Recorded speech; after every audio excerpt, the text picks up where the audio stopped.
This news is sponsored by सबसे सस्ती news. Website बनाने के लिए संपर्क करें।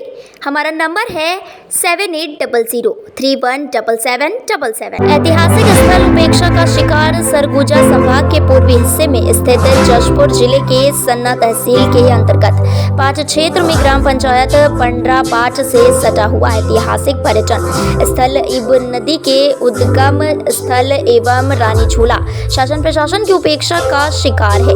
इस ऐतिहासिक स्थल की वर्षों पुरानी जानकारी पंडरापाठ स्थित शासकीय उच्चतर माध्यमिक विद्यालय के राजनीति शास्त्र प्रवक्ता श्री नकुल प्रसाद गुप्ता ने दिया। पात्र क्षेत्र में पर्यटन की असीम संभावनाएं हैं, कारण कि इसी क्षेत्र में माता खुड़िया रानी का दरबार, विश्व कल्याणकारी भगवान शंकर की कैलाश गुफा भी है, जहां रोजाना श्रद्धालुओं की अच्छी खासी भीड़ लगी रहती है। लोग अपनी मनोकामना की पूर्ति के लिए आते हैं। ऐसे में इब नदी के उद्गम स्थल एवं रानी झूला का और भी महत्व हो जाता है, पर सरकारी अमला इस स्थल की खबर कब लेगा, स्थानीय लोगों को इसका इंतजार है।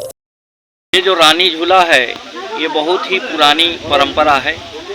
राजशाही ज़माने में स्वतंत्रता से पहले 1947 से पहले राजा का शासन होता था और हमारे जशपुर रियासत के जो राजा और रानियां थीं, यहाँ पर जो है ग्रीष्म काल में, कहने का मतलब जब मई जून के महीने में सूर्य की किरण हमारे ऊपर सीधी पड़ती हैं और प्रचंड गर्मी लगती थी, उस ज़माने में हमारे जशपुर रियासत के राजा और रानियां जो हैं इस जगह पर मनोरंजन के लिए आती थीं और पेड़ों पर झूला लगा करके अपना मनोरंजन दिन भर करती थीं।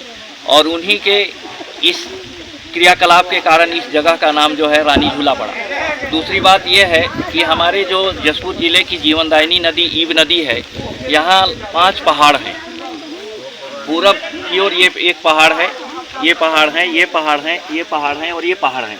यहाँ 5 पहाड़ों से घिरा हुआ है और इन 5 पहाड़ों को मिला करके कहते हैं खुर्जा पहाड़। ये खुर्जा पहाड़ से ही ईब नदी का उद्गम स्थल है और ईब नदी का जो उद्गम स्थल की जलधारा है उत्तर की ओर से बहती हुई पूरब की ओर जाती है। कुछ लोगों की कहानियाँ हैं या किंवदंतियाँ हैं कि यहाँ से जो है ईब नदी की जो पानी की धार है वह अंदर ही अंदर पोस्कट तक जाता है और वहाँ से बाहर निकलता है और दिखता है। और मैंने कई बार कमारीमा आसपास गया हूँ तो वहाँ भी एक छोटे से नाले के रूप में दिखा, तो मैं लोगों से पूछा कि ये नाला इस नाला का नाम क्या है, तो उन्होंने कहा कि यही ईब नदी है। तब मैंने सोचा कि वास्तव में कहानी जो है सही है। खुर्जा पहाड़ से ईब नदी का उद्गम स्थल है और ये अंदर ही अंदर बहते हुए पोस्कट से बाहर निकलता है और वहाँ से पूरब की ओर बहता है। इस तरीके से इस जगह का एक ऐतिहासिक महत्व है। बहुत बहुत धन्यवाद आपका।